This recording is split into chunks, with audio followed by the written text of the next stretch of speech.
Hello everyone, it's Silvia from Tarot. Welcome back to my channel. Today I'm going to show you all of the Kickstarter decks that I've received in the last couple of months.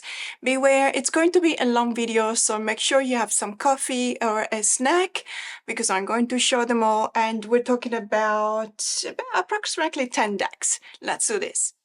So it's been literally raining Kickstarter decks in the last couple of months, as I said in the intro, and it is true that I presented some of these decks in other videos, but I just wanted to show you all of them together because I'm actually very proud. I'm really proud of the choices that I made about the decks that I backed this year. I think that honestly, I love every single one of them. I don't know if it happens to you sometimes. I back a deck on Kickstarter. I'm not exactly happy about it because of whatever reason. Obviously, we don't really see the final product before we back it. But this year, I'm really happy, or at least about the ones that I backed this year that I've arrived so far. And I'm going to start with the latest one, which is this one here. So this is the Rhythm and Soul Tarot by Stacey Williams-Eng. I have to say the packaging was not the best, unfortunately. Everything came, it was a really big box because it had to fit this poster, which is really nice and very much appreciated. But I think it was an add-on. I didn't really pick it, and I found out that the invoice or the packing slip actually showed that as well. So I was lucky not to have any problems at customs, because when you declare something, if you use a parcel forwarding system, and you have to declare the full cost of the invoice, and when they check and they see that you declared less than the value, they actually fine you with $50. I was really lucky that that didn't happen, but obviously I could not have known. So maybe I feel like there's a couple of things that we should communicate to Stacey about the way in which this campaign was handled, because I have heard a lot of people complaining about a number of things. And one of them was this. So the invoices, I understand that for insurance purposes, of course, but then we should have known, because indeed it could be a problem at customs for us, especially in Australia. But I'm sure not just in Australia. I'm sure everywhere, if they do random checks, then it could be trouble. But the box was really large, and there was barely any wrapping. There was no wrapping. There was just one scrunched up paper to protect all the goodies that were inside. And as you can see, that did not really do a good job when it comes to the stickers. So that literally came like this, and it was just attached to the back of the deck. But it's fine, because the stickers, I just have to remove this, and the stickers are actually okay. So that really doesn't bother me that much at all. But I'm very excited because I can't wait to have a look at this deck, and I thought about doing it together with you guys. I also ordered this one, which is a workbook. So it's supposed to have a few custom spreads, if I remember correctly. I mean, it was a while ago. I think that this campaign got funded back in April, and then there were a lot of delays, a lot of problems with shipping. I do know that this deck is available in Stacey's shop, but I also believe that a lot of people in Australia have not received the deck yet, which is perhaps something else to bring up, and to serve as just a little bit of advice for the next time. You obviously want your backers to be, the ones that receive the rewards, and then obviously you can start selling it in your shops, of course. So let me just go ahead and open this. I also did not find the guitar pick. I don't know whether maybe it wasn't for everyone. I don't know, maybe because it was not even in the pack list. So perhaps, I don't know, maybe I didn't get it. It's fine. The important thing is the deck, of course. So really nice, very sturdy, good colors. I love the contrast between the yellow and the blue. So it's a wraparound magnetic box. And it says here, Rhythm and Soul, Jazz, Blues, Roots, and Rock. These are the renamings for the suits. and the minors, obviously, and I like that we see the differences in color. So I'm expecting jazz to be air, blues to be water, roots to be pentacles or earth, and rock to be fire or wands. There is a little bit of a flaw here on the box, but that's okay. A tarot deck soaked in the rhythms of American music by Stacey William. And then we've got something here as well. It's a quote from Nancy Hendrickson, author of the Ancestral Tarot and the Ancestral Magic Divination Kit. The original artwork captures the rich history of our shared musical heritage, bringing both a joyous and soulful approach to tarot. This is truly a deck that harmonizes with both tradition and creativity. The Rhythm and Soul Tarot made me wish I still had my old vinyls. I did have a collection of vinyls, of course I had a collection. Many years ago. It actually belonged to my dad, I have to say, because he was the one I was really into classical music and opera especially, and he had so many. So let's have a look. There's a few quotes here as well. We've got Bessie Smith, Tennessee Williams, Mahalia Jackson, and William Faulkner. That's very interesting. I love to associate, music and tarot and the knowledge of tarot also with culture. It's always really interesting. So this is the guidebook actually. So this one is the workbook. We'll have a look at it later. This is the actual guidebook. And okay. Okay. Yeah, I did read about this. So basically, the inside sleeve of the box has collapsed. I think it's probably because it has not been reinforced. Perhaps if I think I can do something about this, but I need to lift this. No, it doesn't lift. It feels like it's glued to the bottom. So I don't think there's any way in which I can fix it. That's a pity. Yeah, I mean, we talked about this many times. It's not a big deal. It does happen every now and then, especially when there's no reinforcement around the sides of the internal sleeve, inside sleeve. This is what happens. It just means that the deck went, ballistic. When it was during shipping, the deck started dancing, and you cannot blame me because obviously with a tarot deck dedicated to music, that's what you would expect to happen. It is fine. I probably will move this one into a bag, so that's fine. And it is a rather chunky book. I'm loving that the font is slightly bigger. Because that actually makes it easier for me to read even without my glasses, which is always appreciated. But I don't want to spoil myself and having too much of a look or too deep of a look into the guidebook. I really want to just have a look at the cards first, and then we're going to have a look together at the guidebook and the workbook. And perhaps if we have time, but I don't think we will, maybe in the next video, we're also going to have to use some of the spreads that I'm expecting to find there. And okay, so let's see.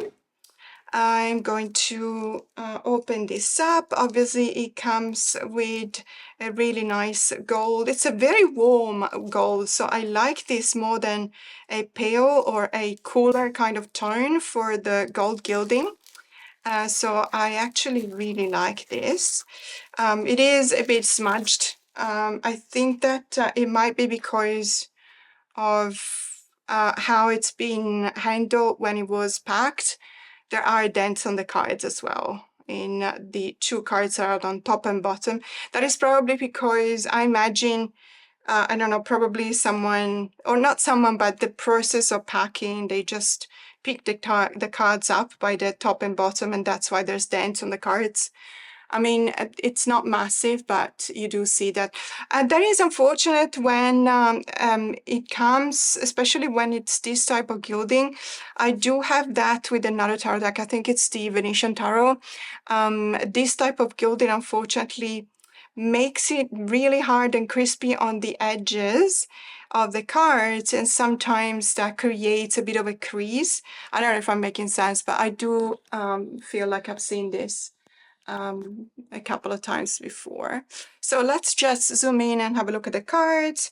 So I'm going to do this quickly. These are I don't remember the specs, but it feels rather on the thin side, but that's fine. I mean, it's still very bouncy. It's got a really nice tactile feel to it. And this is a lovely, may I say, really lovely cardstock. It feels really, really nice. These are the cards, obviously, and we got a vinyl on the back, which I really love. And so this is the same creator as the Southern Gothic Oracle, and I think it's called the Southern Botanic Oracle as well. And there's also other decks that now, I think one of them is called the Roses and Dust or Ashes or something like that. It's really cool because the box comes in a shape of a coffin.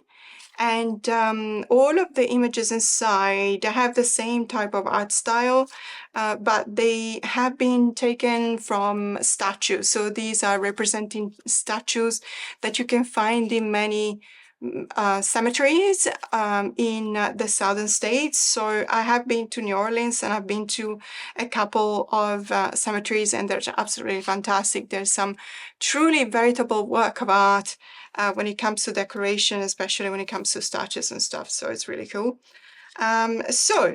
We have talked about this, the renaming of the suits, and it's a bit weird because, sorry, I have to go back all the way here because this to me is definitely wands.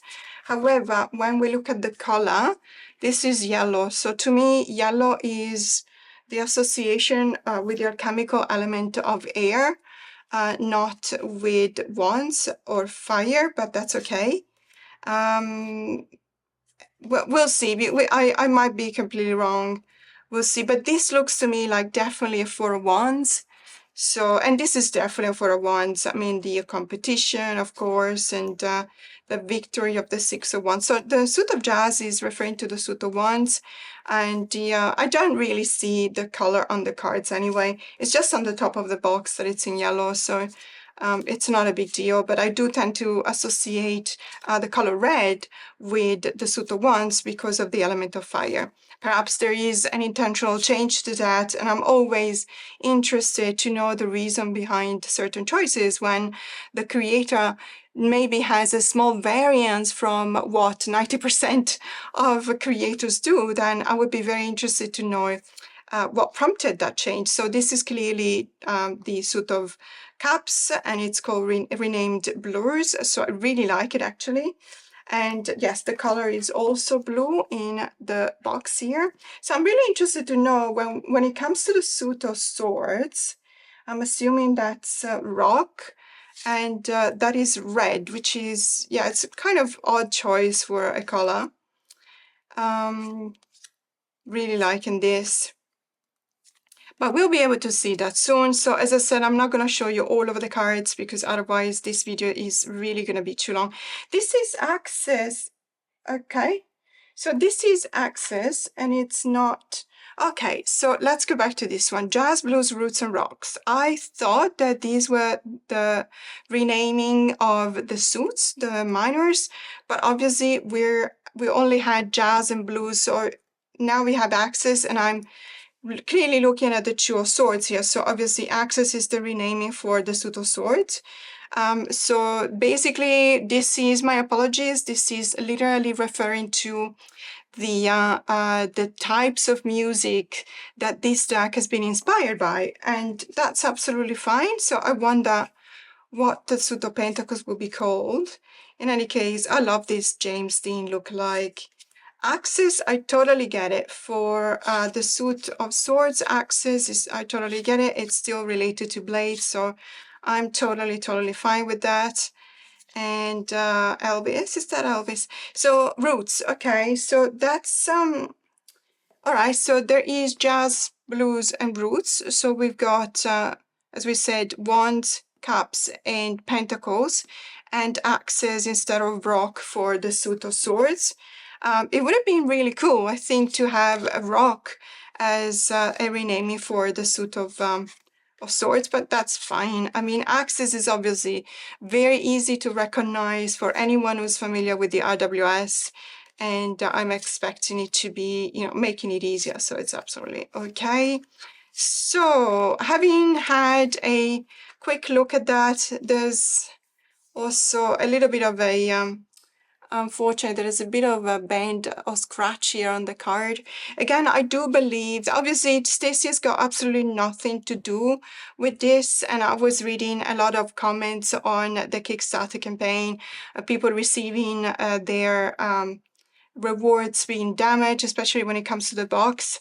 I want to say, and I think it's very clear. I mean, obviously, she wasn't the one that put the box, the tarot box in the boxes and parcels. So obviously, these things happen at the consignment center, whatever that's called, the shipping center.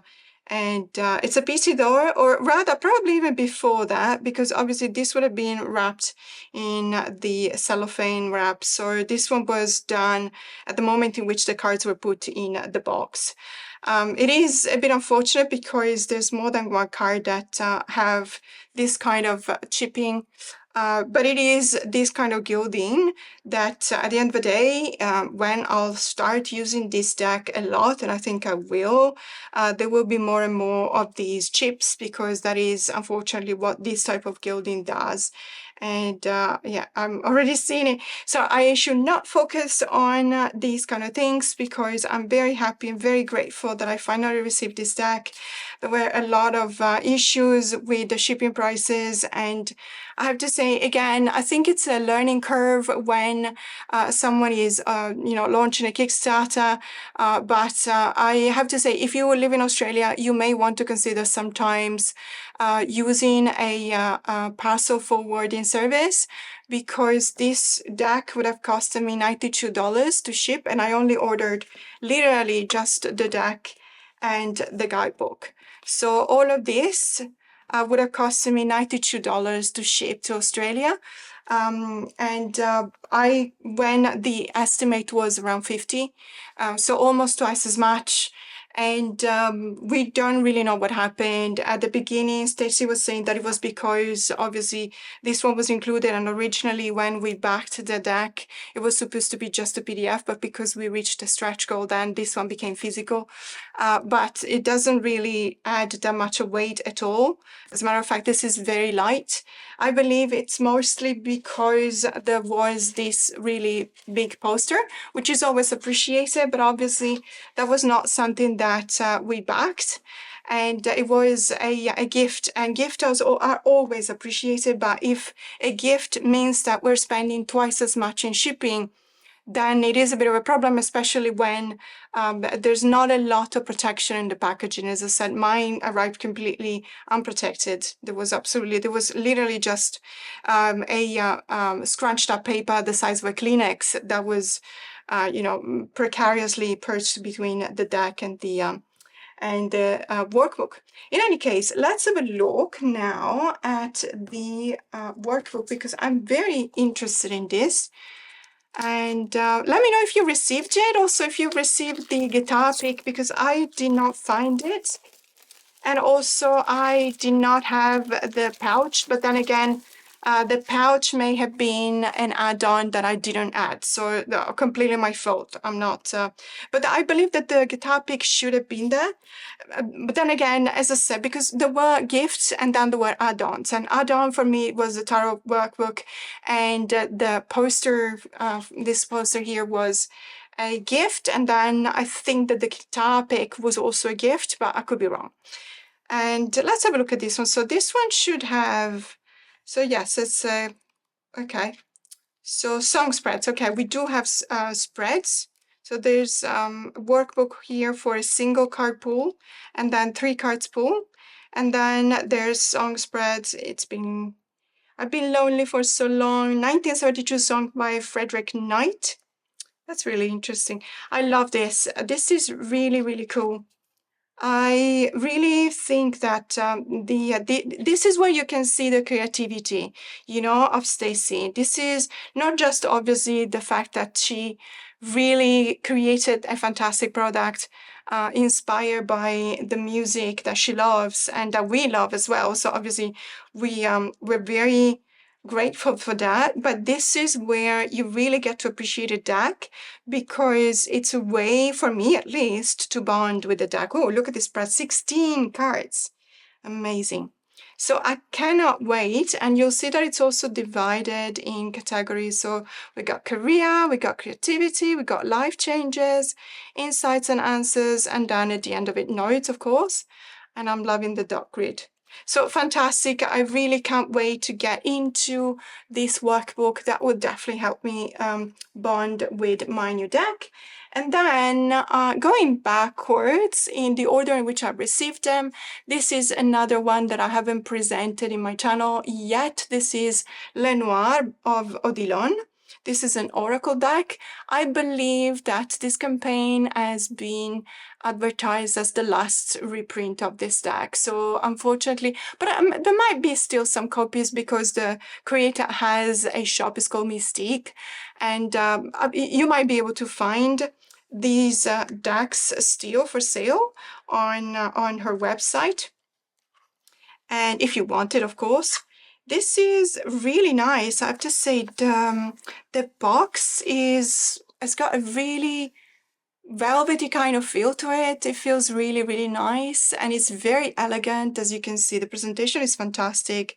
So obviously this comes from France, and obviously we've got the French quote at the top and then a translation in English at the bottom.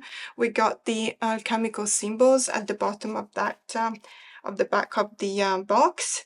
And then let me just show you these bags because they're so lovely.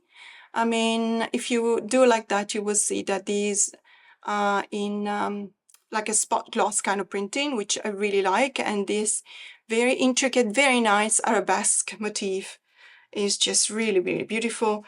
Edged in black, which I love. This is a very elegant, it feels very elegant, this deck. It's amazing. So the first edition was from 2021. This is a reprint for the Kickstarter campaign from this year. And I believe there's not that many changes. However, I do not have the other edition of this deck. So if you do have it, you'll be able to tell. For me, it's the first time that I look at it. So we've got the French title and then the English translation, which is always very good, of course. And this is obviously based on the art by Odilon Redon. I also have the Lonely Dreamer Tarot, which I imagine will pair up really nicely with this Oracle deck, even though I seem to be noticing some kind of darker vibes kind of coming out of these images. I don't know, let me know if you have the same experience. I don't mind, it's absolutely fine. And I mean, after all, I did have the possibility to look at the image or the cards when I was back in the campaign, so it's not a surprise. I have to say, I actually really like it. And I do believe that this could be a really good self-introspection kind of deck or inner shadow work. And it could be really nice to pair it up with the Lonely Dreamer Tarot or not. I mean, the Lonely Dreamer Tarot is not in black and white. It does actually have color. So that could be a nice change. It could bring, bring in a spot of color to these images, may result in a slight shift of energy. You never know. How many cards do we have? So we got 44 cards, and then we got the 4 elements, alchemical elements. And then we got 2 additional cards, this time in color, and it's card 49 and 50. And this one is the intro version, and this one is the extra version. So extra version, intro version, extra version. Okay.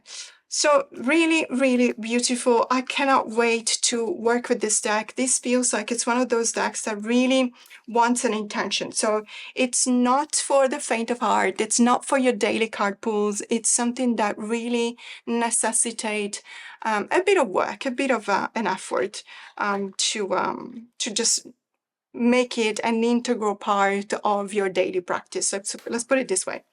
So now moving on to, I believe, the other 2 were these ones. I actually show them to you. The Voynich Tarot and Oracle deck. These are based on the Voynich manuscript from the 13th century and 14th century, sorry. And I really love both of them. They have a very distinct botanical feel to them. But, in this regard, you know, it's one of those decks that you want to use, especially when it comes to the tarot. You want to use them when you want to have your own room, your own space. You want to have the possibility to move around in your reading, not physically. Also, maybe physically, I don't know. Whatever, whatever is easier for you. But I mean, when you need time to think, when you need time to understand and listen into the conversation.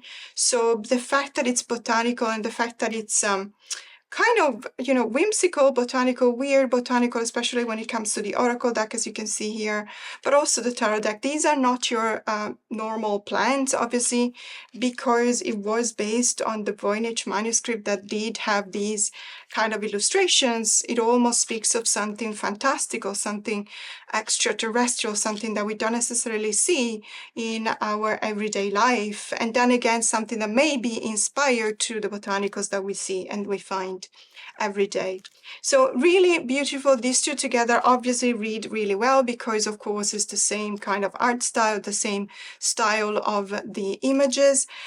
Even though sometimes we see that the background colors for the cards is not exactly the same, but I actually like it because it creates a little bit of let's say, breaks on the monotony. Other than that, there will be a lot of white spaces in these cards, which really points to a very good use of the real estate of the card. And it makes me think that this Oracle deck in specific could pair up really well with other decks, tarot decks that use the white space in the background as some kind of a protagonist on the card.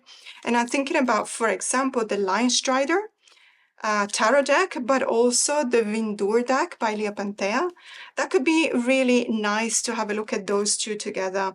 And obviously, when it comes to the tarot deck, you know, vice versa is also true because Charlotte Thompson, which is the creator of the Lion Strider Tarot, is also the creator of a couple of Oracle decks. And so this tarot deck could probably go well with the Hedrick Botanical, for example, or the Winterseer Oracle, which I unfortunately do not have, but I'm actually thinking about buying it because I really want to try it out with this one. The Hedrick Botanical is obviously probably more indicated as a pairing because it is botanical, but also the Winter Seal, which is more like animal-based, could be interesting. Anyway, the Voynich Tarot and Oracle, and then we are moving on to another really beautiful deck. So this is the Anatomy of Healing Oracle by Frank Kisler, and let's talk about this deck. This deck is absolutely fantastic.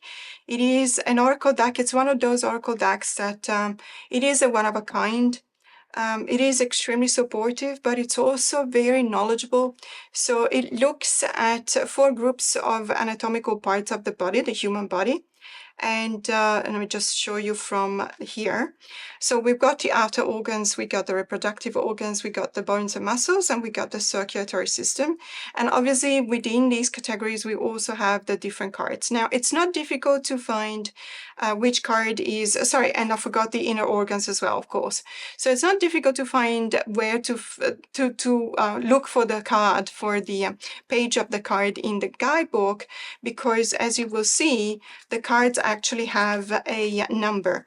Now, this one came with the same problem. You see what I mean when I talk about the fact that sometimes these decks don't come with a reinforced inside sleeve, and that's what happens. You do have breakage or damage, let's say, in the inside of the boxes. But as I also said, for the Rhythm and Soul, that is really not a big deal for me.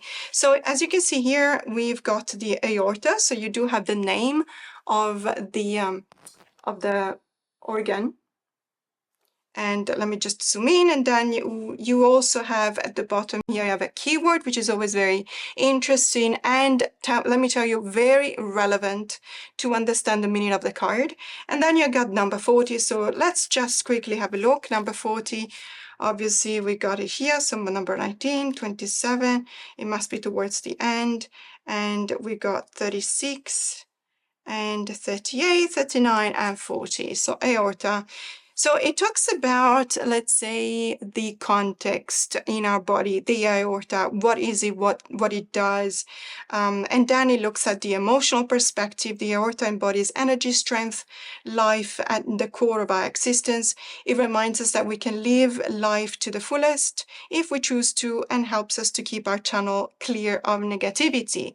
Its true unique structure can be seen as our personal resilience and the ability to face difficulties and hardships if they arise. Now, what I actually really love, and I wanted to read it out loud for you, was this paragraph that is for each and every card at the bottom of the page. And it is a perfect journaling prompt. So there are a few questions. It says to connect, reflect on: what is my current purpose? What goals am I working towards? What brings me joy, and how can I do more of it? Am I taking care of myself? And if not, what's hindering me? Which practices or tools can I use to keep my emotional channel clear from negativity? Let me tell you, I probably should have pulled this card this morning because that's exactly what I feel like today. I also love the fact that the pages have been color-coded, so it makes it even easier to identify which category of the card you're looking at. But just to look at the cards, this will remind you for sure, if you have it, of the Antique Anatomy Tarot. And yes, indeed, this Oracle deck pairs up really well with the Antique Anatomy Tarot, but it also pairs up really, really well with the Oracle of Oddities by the same creator as the Antique Anatomy, Claire Goodchild, and also the Memento Mori, for example. But also what I actually do, and I've lately created a custom spread for one of my members that I actually quite appreciate, and it was all thanks to this deck and also to the energy archaeology. So this deck, the Anatomy of Healing, together with the energy archaeology, they make for fantastic readings because you can focus on the bone and the trauma that is stored in the bones of the body, which is the theme or the inspiration behind the energy archaeology oracle.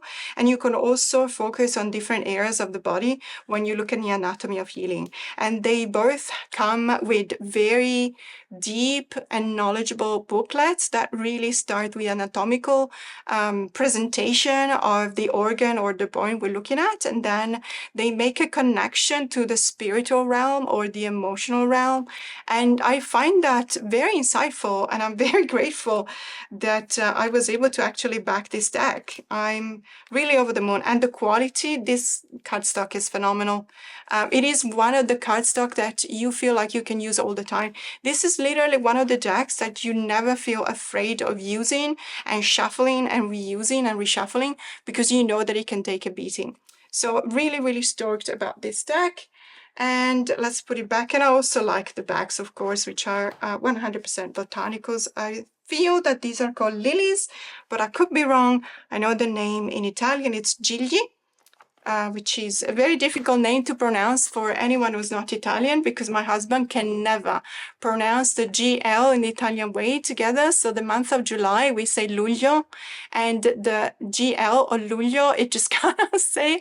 And it goes for a very funny interaction, let me tell you. So let me just zoom out a little bit because let me see, what else have I got here that is close to me? Okay, I may not go in order because this one was actually delivered back in July, but that's okay. So this is Viatorum Somniorum. So it's the traveler or the navigator of dreams, translated from Latin.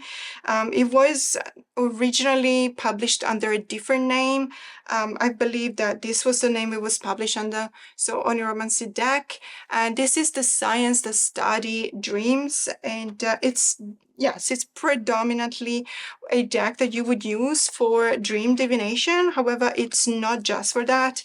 And it really pairs up very well with a couple of other oracle decks that I absolutely love by Jennifer Sodini Aronovich. And if you watch my previous video about AI and my take on AI and my take on Jennifer's and Yoshino's latest deck, which is created entirely with AI, even though then it has been modified slightly, you will will remember that I talk about Jennifer's other 2 Oracle decks, and I make the point of saying that I absolutely adore them. So I'm talking about the Amenti Oracle and the Modern Nirvana Oracle. If you have them, you will see that they pair up really well with the Viatorum Soniorum. This is a really good quality linen cardstock. It feels very nice. It fans out like a charm. I love the, let's say, restricted choice in the color palette because I think that these colors actually go really well together. And I love, let's say, also the art style. I love the creativity behind these cards, because obviously you'll see that as connected at a connection between the images and the keywords at the bottom of the card.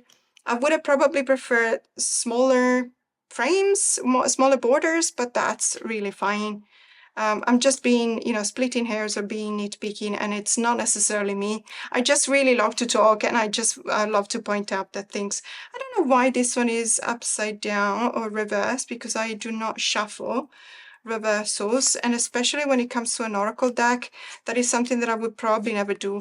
Sometimes in an oracle deck guidebook, you will see that they also present you with the opportunity to read the reversals, but I don't know, I feel like an oracle deck has got within itself, if it's a balanced deck, obviously we will see the light and the shadow of the cards.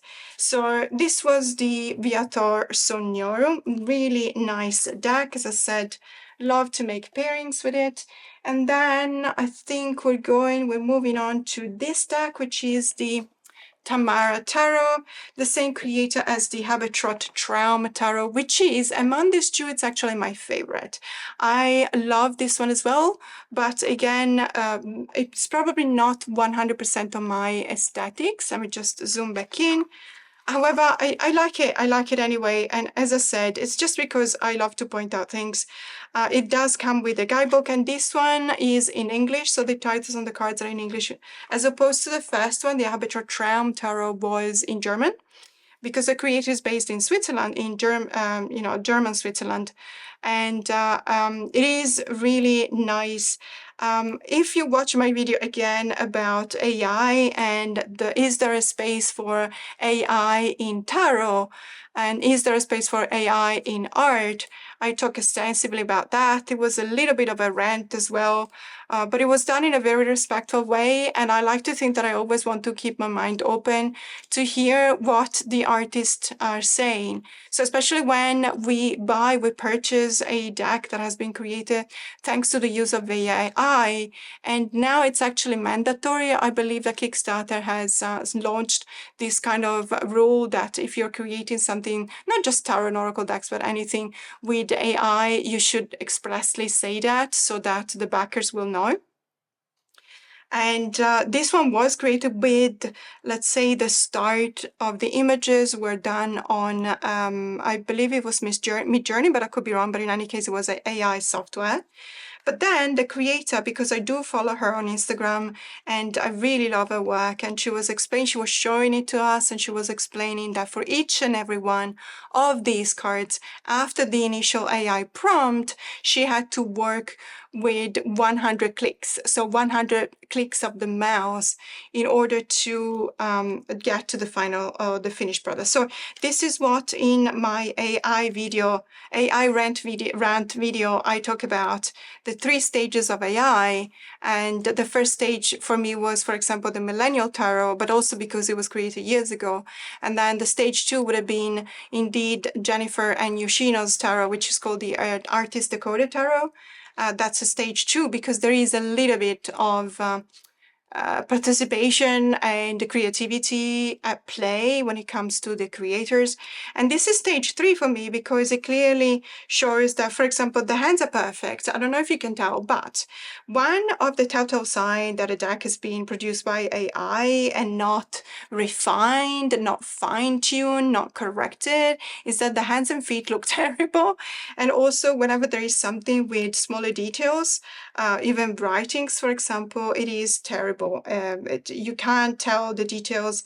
It is very confused looking, and definitely a human being, let me put it this way, a human being would have never made those mistakes when, you know, doing the small decorations of, for example, also reading numbers, writing numbers, or also really small font writings on something on the background, like in this case. I imagine that the creator of the Tamara had to you know, start with AI, but then do a lot of damage control here when it comes to the small details. I love this Nine of Cups. And I do like this deck very, very much. If you're familiar with Tamara Delembitska artwork, she's a painteress, then you will definitely be familiar with this deck and the images, because that's the inspiration for this tarot deck. And so I'm actually really liking and appreciating this deck. And then moving on to the next one. By the way, these are the backs, and I was participating in the Instagram survey, and I picked this one. So I'm very proud that they went with my suggestion, even though they obviously went with the one that was suggested or picked by most. So obviously I was one of the many. Then we're moving on to a lovely deck, which is this one here. It's the Unicorn's Journey Tarot by Elizabeth Pez, illustrated by Francesca Paiocchi. This is another deck that was we really witnessed the birth of this deck. I am a member of Lisa's channel, and it was absolutely a fantastic journey, indeed a unicorn's journey for all of us members, but also for all of the subscribers of Lisa's channel. We really loved participating in this creation. This is a fantastic product, by the way. It is true that obviously this comes as a finished product with all of the stretch goals. So obviously there were a lot of let's say things, or really nice things that have been added thanks to the stretch goals being met. But I do have to say, it's just fantastic. You know, the wraparound magnetic box and this kind of really beautiful coloring and images inside as well. This quote here, the pink ribbon, and then you see this the cardstock is a very nice soft linen. There's also a book, and this is a very soft rose petal kind of finish on the guidebook. The pages have been color-coded as well, which, as I said, for the anatomy of healing, I really appreciate, because it makes it easier to find the card you're looking for. And obviously the images. This is it feels to me like it's a balanced deck, but if I may have to pick an element with which I would say this deck feels like, it's probably a watery deck for me, even though there's a lot of really beautiful red colors and yellows and oranges. But I don't know, it just feels like unicorns are... Sorry, this is actually the certificate of authenticity. I should have put it aside. It feels like unicorns are watery creatures, because it's all about the feelings. And I love the way in which, you know, the suit of water, obviously cups here, has been, you know, portrayed, because you see these... I don't even know what the name is, but basically we're looking at a hybrid between a unicorn and a mermaid. And how freaking cool is this? I mean, I just absolutely love this. And I really love the colors as well, these kind of blues and greens together. But obviously you also have a lot packed into the card. So you have the meanings. Of course, Lisa knows tarot very, very, very well. And of course, she wanted to create a tarot deck that was communicative at the same time as intuitive, and through the images I believe that she's actually achieved that. Obviously there has been a lot of going on, you know, communication between her and the illustrator Francesca, because this looks like it's the, let's put it this way, it's the final product of a lot of work, a monumental effort. You can really tell that there's so much intention behind these cards, which I cannot always say for every deck that comes into my collection. And not that it's a deal breaker, sometimes I really love a minimalist deck, but what I do like and appreciate is that I feel the intention behind these cards. And so that's always something that also gives me more, it really makes me want to read with this deck even more and use it for reading. It's actually a really good reader if you want. And by the way, at the time of filming, I believe that this deck is actually now available in Lisa's Etsy shop, but I will have to double check. But I feel like I've read it somewhere, probably on an Instagram post. Lisa was mentioning that it was going to be made available on her Etsy shop. And so if you did not have the time or the opportunity to back this Kickstarter campaign, you will be able to find it at that shop. And that was a very thoughtful thing to do, because Lisa actually waited for everyone to receive their decks, so all the backers to receive their decks before she made it available on the Etsy shop. And you don't always take that for granted, because trust me, not everyone does. I've literally seen creators just completely ignoring faraway countries like Australia or South America, and just immediately, as soon as all of the orders had been shipped to the US, they just put the decks in stock in their shops, and the backers had to wait another 3, 4, even 5 weeks to receive the reward, which is not, it's not something we appreciate as backers. I mean, there is a bit of there's obviously a promise that is made between a backer and a creator. And if the promise also consists in sending out the reward to the backer before the deck or the product is made available for sale, then it's a bit of a breaking of the promise when something like that happens. But as I said, that was not the case for Lisa. She literally waited, which is always appreciated. As I said, there's another deck that I want to talk about. It's here. And this one was let's say, so many issues for the shipping, so many shipping delays. This deck took 10, almost 11 weeks to arrive, not because it took 11 weeks to, be shipped, or rather make its way to Australia, but because the person in charge of shipping quit the shipping company. That's what we've been told. And there was absolutely no picking it back up, because the creators didn't know that had happened. So they imagined that, the decks had been shipped. And there were multiple, and I'm talking about 5 or 6 communications from all of us backers saying, no, we have not received a deck, but we paid for shipping 10 weeks ago. And finally there was, I think the creator finally reached out to the shipping company, and they told her only then that indeed this person in charge did not ship all of the decks.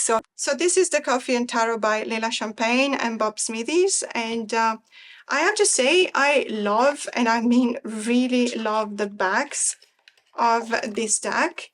So look at them. Don't you love the caramel color of these backs? It's just all the feels, and it literally makes me want to just drink a cup of coffee now.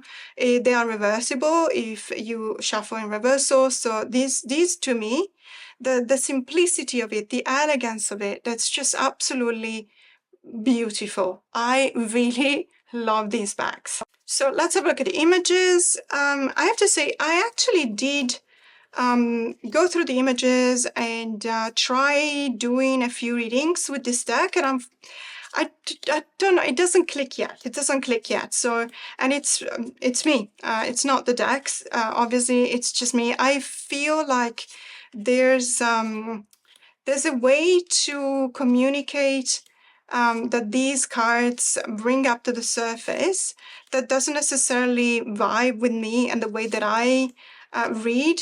It is spot on when it comes to many images, absolutely. And because, let's face it, is a RWS clone, so obviously you are just looking at the RWS and you look for the symbols, and in many cases you definitely recognize it. But then again, there are elements that are kind of different from what I would expect as an RWS clone. That's where the communication actually kind of breaks down for me. As I said, that's just literally just me. And that is actually an excellent reason for me to do a deep dive of this deck and study this deck and have a look and understand why there's, you know, some images or some elements in the images that doesn't totally resonate with me. So it is something that happens every now and then. It is not the deck's fault. It's probably not my fault either. It's just that I am not on the same page as the deck. Let me put it this way. Sometimes also I will see that there's, I don't know whether this is done on purpose. It looks almost as if it's the edge, the top of the card that maybe it's a mistake or not. I have no idea. It could be, I don't know, the ceiling or something. And I don't know whether that's a mistake or something done on purpose. I don't know. So there are a few things that it feels, for me, it feels slightly off, but as I said, that is actually an excellent prompt for me to actually study this deck even more. And I don't necessarily resonate with the Five of Swords. I definitely do not resonate with the Seven of Swords. But then again, this is not all of the decks that I've got in my collection are talking about tarot in the same way that I would. So it is perfectly fine, and the creators have done an excellent job in conveying a message here. The message is not completely deciphered for me, let me put it this way, so I will still have to work on it, and I want to be honest 100%. And if you disagree, of course, you have, you know, it's absolutely fine, because obviously this deck, even though it doesn't do it entirely for me, but it might be very special and very straightforward for anyone else. So that is completely fine, and it is a beautiful deck. So this is the Coffee and Tarot. And then moving on, we have, I think we only have 2 decks left. So we're gonna go quickly through them, even though one of them is probably one of my favorite decks in the last 12 months. But it's not this one. This one is very beautiful anyway. This is the Tarot Obscuro by Lotta Glibotskaya, sorry. Una in Space, I believe, is the artistic name. Also Kickstarter campaign. All of the decks from today are Kickstarter campaign rewards. So this one comes with a you've seen it, the QR code for the PDF file for the guidebook. It is a really cool rose petal, velvety feel to it, cardstock, but it's not too bad. Like, the cards don't necessarily stick one to the other. You can still fan it out. So that is very much appreciated, and it's a very beautiful cardstock. It's high quality. You can tell that immediately. It's also, you know, you can see here there's gold printing when it comes to the titles on the cards. It is a weird deck, okay? I have to say that. I know that it necessitates a bit of a trigger warning. So there are some images in this deck that may be triggering for some viewers. So I highly recommend discretion of viewings. If this deck is too weird for you, or you feel like you're being triggered or overwhelmed by the images, please feel free to skip ahead. It's absolutely fine with me. It is, however, a really beautiful deck. I believe that for my taste, this is a really beautiful deck. I really love the art style. I love the way in which it has been integrating photography and elements of digital manipulation. And it feels like one of those decks that I really like. It reminds me of The Murder of Crows by Corrado Roy, but also the Joker Tarot, also illustrated by Corrado Roy. So it's almost as if we had this reminiscing of those kind of colors, but also those kind of atmosphere and vibes, because it feels like it's, you know, reminding me of perhaps the pandemic of the 1920s, and people used to be wearing really odd masks. And, you know, it's really, it gives me all the feels. I really appreciate it when a tarot deck, there are 2 types of tarot decks that really makes a difference for me. One is when it gives me the possibility to learn something new about tarot. If then after all these years, I keep myself open-minded and I'm always willing and ready to learn something new, and also to learn something that proves me wrong. Absolutely, I am fine with that. But also the second thing is that when it gives me such a visceral, very strong response, it means that the images are connecting with me at a deeper level, perhaps even to the root chakra, and not necessarily to my heart, and maybe not even to my mind, but definitely to the core self of my inner child and my grounding. They have their specific place in my grounding practice, in my introspective practice, and I'm very grateful for that. And I really like the aesthetics as well, as I said before, even though I admit some of the cards are a bit disturbing. And it is what it is. I mean, I love the horror genre, so obviously it comes without saying that sometimes decks like this actually are my cup of tea. And moving on to the last deck, and I'm glad that I brought up the horror genre topic because I do love horror movies and horror. I do read horror when it comes to fiction. And this deck is called Tarocchi Gialli, so that's Italian for yellow tarot. However, it's not referring specific to the color of the cards. It's referring to something that we say in Italy when we're talking about a thriller movie, but also a specific kind of horror movie. So, for example, if you're thinking about Dario Argento was a fantastic Italian movie director, very active in the 70s and 80s and also the 90s.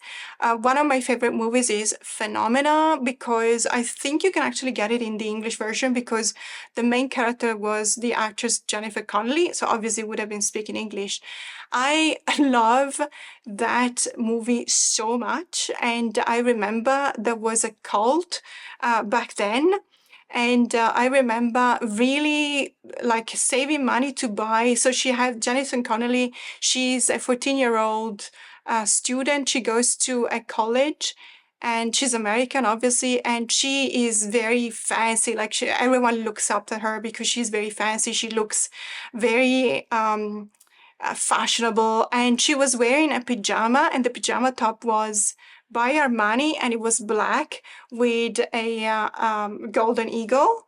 And I remember seeing it for sale, and it was like way out of my price range. And I remember saving for months just to have that pajama top. Yes, I was that into fashion back then, not anymore. Anyway, so Tarocchi Gialli, it is inspired by Italian horror cinema from especially, I would say, the 60s and the 70s, but also the 80s. And especially Dario Argento and Mario Bava, so two really strong leading names of the Italian horror of those years. So it is very well known in Italy. If you say, if you're talking about genre, a giallo is also a book, and it's referred to a very specific kind of thriller, but also with horror elements to it, and obviously the movies as well. These are not actual posters, movie posters. I believe that for copyright reasons that would not have been possible. However, they are heavily inspired by existing ones. And you will see the guidebook actually does talk about the cards, obviously the images on the cards, and also, it really is interesting because it talks about also the what we call anni di piombo in Italy, so the lead years, the years of lead. I wouldn't be able to translate them, but it's basically piombo is lead, and the reason why we call it that way is because that was the material with which bullets were made.